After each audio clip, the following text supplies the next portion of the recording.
Good afternoon to all of you. स्वागत है आप सभी का बिहार साइंस क्लासेस में।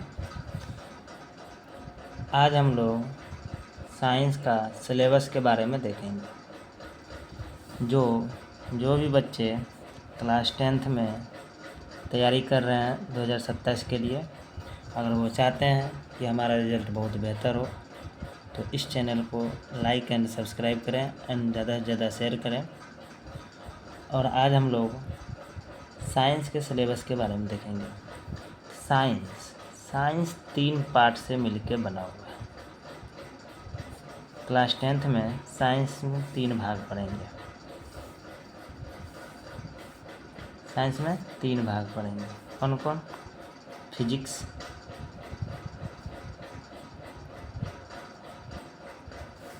के बाद पढ़ेंगे केमिस्ट्री, फिर पढ़ेंगे बायोलॉजी। फिजिक्स को हिंदी में बोलते हैं भौतिकी, केमिस्ट्री को बोलते हैं रसायन शास्त्र, और बायोलॉजी को बोलते हैं जीव विज्ञान। अब फिजिक्स में अलग अलग चैप्टर आता है। पहला है प्रकाश के परावर्तन एवं अपवर्तन। प्रकाश के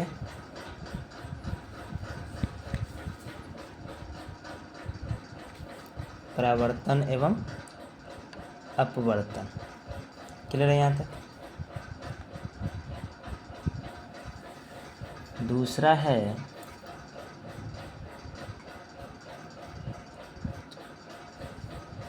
पहला एक चीज़ और, प्रकाश के परावर्तन एवं अपवर्तन यानी रिफ्लेक्शन, लाइट। क्या पढ़ेंगे? लाइट में एक रिफ्लेक्शन पढ़ेंगे एंड रिफ्रैक्शन पढ़ेंगे। क्या पढ़ेंगे? रिफ्लेक्शन एवं रिफ्रैक्शन पढ़ेंगे। यहाँ तक क्लियर है?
एक चीज़ और, अब इसमें हम प्रकाश के अपवर्तन और परावर्तन अपवर्तन, इसको जो है फिजिक्स में अलग अलग कर दिया, यानी इसको चैप्टर 1 बना देता है और इसको चैप्टर 2।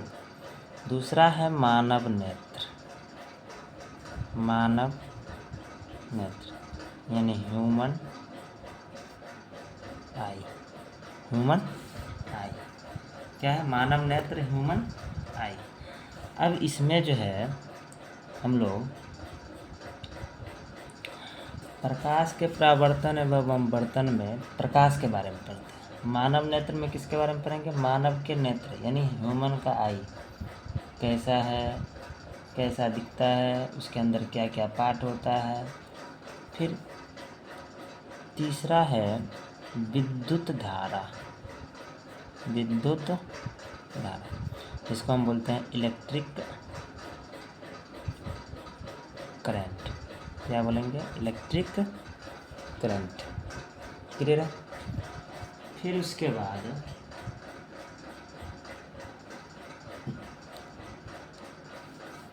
चौथा बनता है 4 नंबर में विद्युत धारा के चुंबकीय प्रभाव, विद्युत धारा के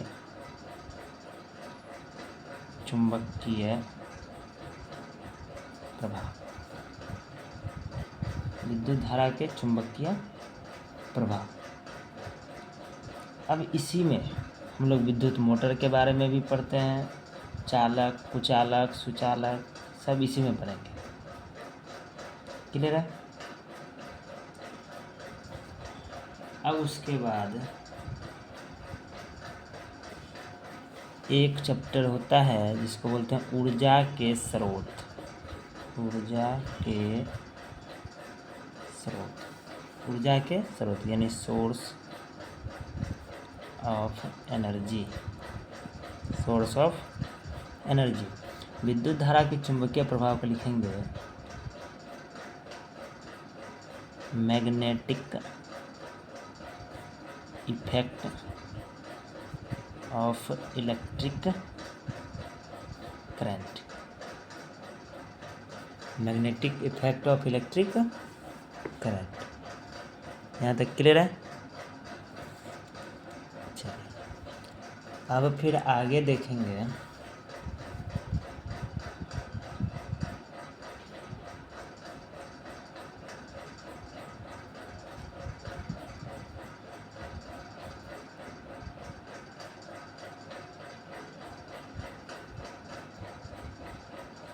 इतना चैप्टर होता है, क्या था ये 5 चैप्टर जो है मोस्ट BBI है फिजिक्स के लिए। अब फिर हम केमिस्ट्री का देखते हैं। केमिस्ट्री को हिंदी में बोलते हैं रसायन विज्ञान। इसमें पहला होता है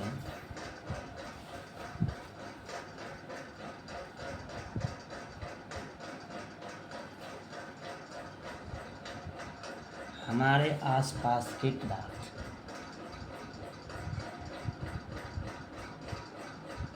और इसी में एक होता है रासायनिक अभिक्रिया एवं समीकरण, रासायनिक अभिक्रिया एवं समीकरण यानी इसको बोल सकते हैं chemical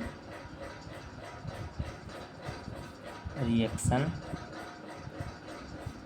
and equation, chemical reaction and equation.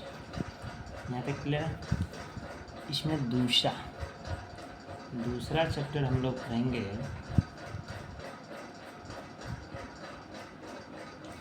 अम्ल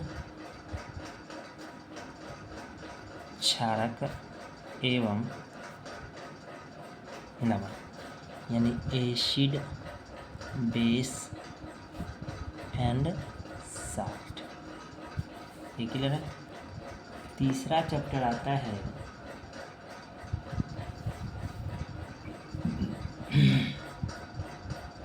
इसी में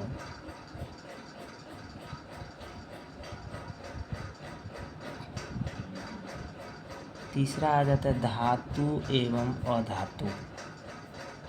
धातु एवं अधातु, जिसको बोलते हैं metal and non metal. Metal and non metal. यहाँ तक क्लियर है। फिर आगे आता है 4 कार्बन एवं उसके यौगिक। उसके यौगिक यानी carbon and its compound. Last chapter इसी में आता है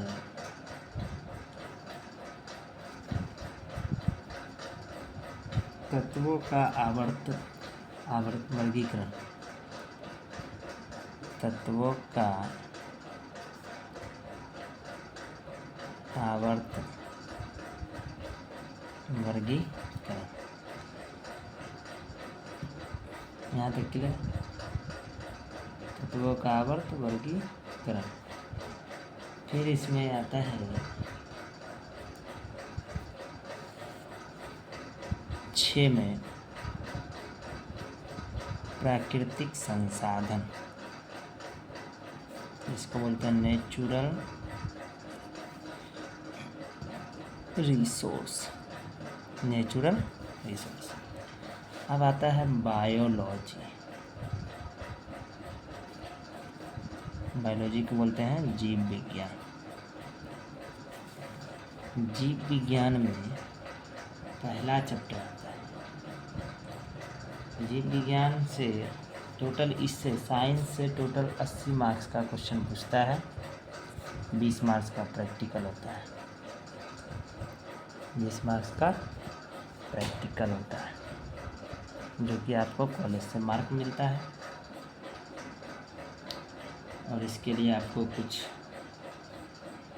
नोट्स और कुछ पैसा भी कहीं कहीं देता है तो बनता है।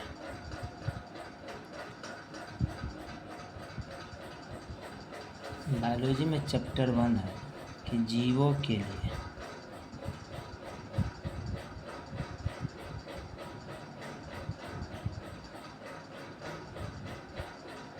इसको हम बोलते हैं जैव प्रक्रम। डायरेक्ट जैव प्रक्रम क्या बोलते हैं? जैव प्रक्रम। बायोलॉजी में चैप्टर 1 है जिसका नाम है जैव प्रक्रम।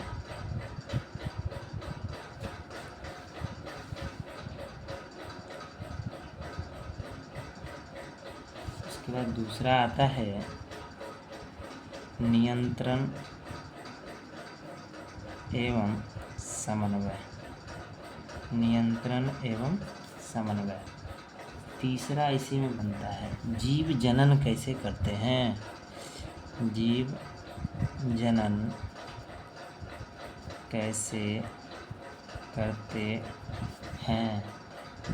उसके बाद चैप्टर 4 बनता है आनुवांशिकता। क्या बोलेंगे? आनुवांशिकता।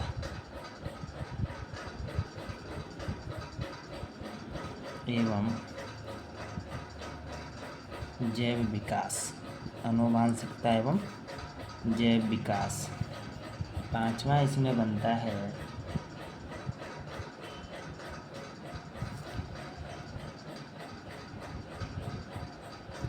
हमारा पर्यावरण। हमारा पर्यावरण क्या बनेगा? हमारा पर्यावरण। 5वां क्या है? हमारा पर्यावरण। क्लियर है यहाँ तक? ये इतना चैप्टर हमारे साइंस में है इंक्लूड। तो आज के क्लास में हम लोग तो सिर्फ सिलेबस देखें। इस चैप्टर में, ये चैप्टर बायोलॉजी में सबसे बड़ा चैप्टर ये है, चैप्टर 1 जैव प्रक्रम। उसका नियंत्रण, इसी में पोषण पढ़ना पड़ता है, उत्सर्जन पढ़ना पड़ता है, श्वसन पढ़ना पड़ता है। ये इतना चैप्टर, इसमें ब्लड भी पढ़ना पड़ता है। ब्लड को खून बोल सकते हैं, रक्त बोल सकते हैं। ये सब इसी में पढ़ना है। चैप्टर 1 में। तो इतना हमारा ये हुआ हमारा फिजिक्स, केमिस्ट्री, बायोलॉजी, ये तीनों का चैप्टर का आज हम लोगों ने डिटेल्स देखे। नेक्स्ट क्लास से हम लोग जो है चैप्टर 1 स्टार्ट करेंगे, जिसका नाम है प्रकाश के परावर्तन एवं अपवर्तन। तो पहले प्रकाश का परावर्तन देखेंगे, फिर अपवर्तन देखेंगे। तो ये पूरा क्लास अगर पूरा सब्जेक्ट कंप्लीट होने में जुलाई से अगस्त तक में कंप्लीट हो जाएगा। अगर हम पूरा चैप्टर की बात करें तो जुलाई से अगस्त तक में पूरा सिलेबस साइंस का कंप्लीट हो जाएगा। उसके बाद हम लोग फिर MCQ चैप्टर वाइज करेंगे, फिर PYQ करेंगे, उसके बाद फिर VBI क्वेश्चन करेंगे और उसके बाद एग्ज़ाम देके उसका रिजल्ट का इंतज़ार करेंगे। क्लियर? तो इसको आगे बढ़ाइए, इस चैनल को जितना से हो सके आगे शेयर कीजिए एंड लाइक एंड सब्सक्राइब कीजिए, ताकि जो बच्चे नहीं पढ़ पा रहे हैं उसको भी ये क्लास उसको मिले और वो पढ़ने में उसको आसानी हो। क्लियर है?